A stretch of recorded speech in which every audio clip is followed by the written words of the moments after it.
എല്ലാവർക്കും നമസ്കാരം. ഇന്ന് ഞാനിവിടെ തയ്യാറാക്കിയിരിക്കുന്നത് ബീട്രൂട്ട് കൊണ്ടൊരു വളരെ ടേസ്റ്റിയായ ഒരു മെഴുക്ക് പുരട്ടിയാണ്.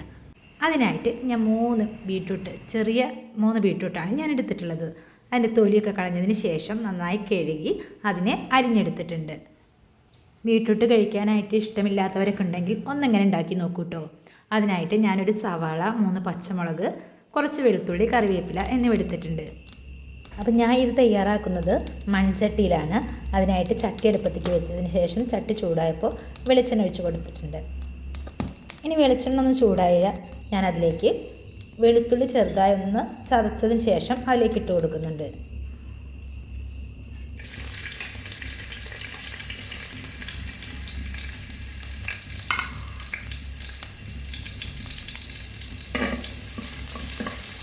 വെളുത്തുള്ളി ഒന്ന് മൂത്ത് കഴിഞ്ഞാൽ ഞാൻ അതിലേക്ക് കറിവേപ്പില ഇട്ട് കൊടുക്കുന്നുണ്ട്.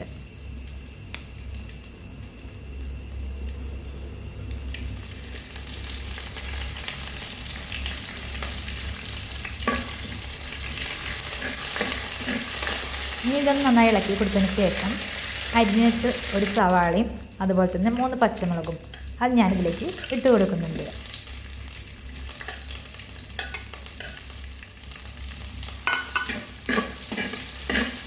ഇത് നന്നായിട്ടൊന്ന് ഇളക്കി കൊടുക്കുന്നുണ്ട്. ഇതൊന്ന് നന്നായി വാടി വരണം. അതിനുശേഷം മെഴുക്ക് പുരട്ടിക്ക് ആവശ്യമായ ഉപ്പിട്ട് കൊടുക്കുന്നുണ്ട്.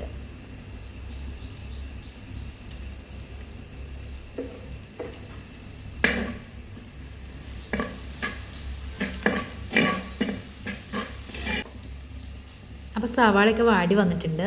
ഇനി ഇതിലേക്കൊരു 1/4 ടീസ്പൂൺ മുളക് പൊടി ചേർത്ത് കൊടുക്കുന്നുണ്ട്. അതുപോലെ തന്നെ ഒരു നുള്ളു മഞ്ഞൾപ്പൊടിയും കൂടെ ചേർത്ത് കൊടുക്കുന്നുണ്ട്. ബീട്രൂട്ട് കൊണ്ട് ഉണ്ടാക്കിയ ഐറ്റംസൊക്കെ കഴിക്കാൻ ഇഷ്ടമില്ലാത്തവരുണ്ടെങ്കിൽ ഇങ്ങനെയൊന്നും ഉണ്ടാക്കി നോക്കൂ. കാരണം ബീട്രൂട്ടിനൊരു മധുരം ആയതുകൊണ്ട് തന്നെ അത് ചിലർക്ക് ഇഷ്ടമില്ലാത്തവരുണ്ടാകാം. അപ്പോൾ അതുകൊണ്ട് തന്നെ കുറച്ചധികം പച്ചമുളകും മുളകും പൊടിയൊക്കെ ചേർത്ത് ഈ രീതിക്കൊന്നും ഉണ്ടാക്കി കഴിഞ്ഞാൽ വളരെ ടേസ്റ്റി ആയിട്ട് നമുക്ക് ബീട്രൂട്ട് മെഴുക്ക് പുരട്ടി ഉണ്ടാക്കാൻ സാധിക്കും. അപ്പം മുളകും പൊടി ഒന്ന് ചൂടായപ്പോൾ ഞാനിതിലേക്ക് അരിഞ്ഞു വെച്ച് ബീട്രൂട്ട് ഇട്ട് കൊടുക്കുന്നുണ്ട്.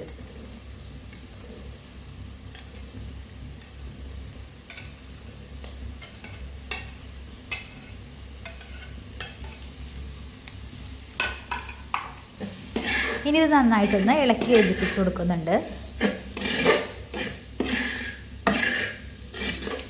ഇതിലേക്ക് വെള്ളമൊന്നും ഒഴിച്ചു കൊടുക്കേണ്ട ആവശ്യമില്ല. നന്നായി ഇളക്കി കൊടുത്തതിന് ശേഷം ഇതൊന്ന് അടച്ച് വെച്ച് വേവിക്കാം.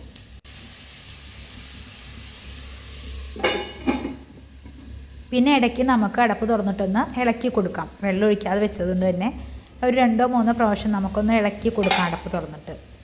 അങ്ങനെ ഒരു 10 മിനിറ്റോളം നമുക്കിതൊന്ന് വേവാനായിട്ട് വെക്കാം.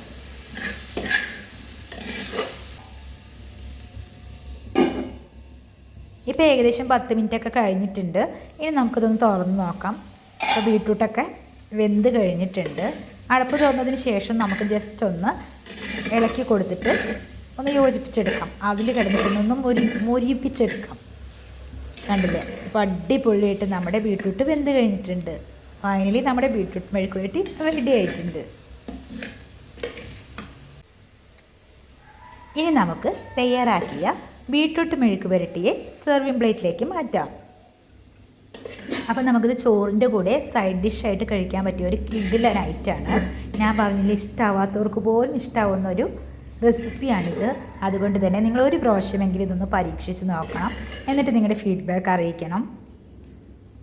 അപ്പോൾ ഇന്നത്തെ വീഡിയോ എല്ലാവർക്കും ഇഷ്ടമായെന്ന് വിശ്വസിക്കുന്നു. ഇഷ്ടമായെങ്കിൽ ലൈക്ക് ചെയ്യണം. നിങ്ങളുടെ അഭിപ്രായങ്ങൾ കമൻറ്റിലൂടെ അറിയിക്കണം.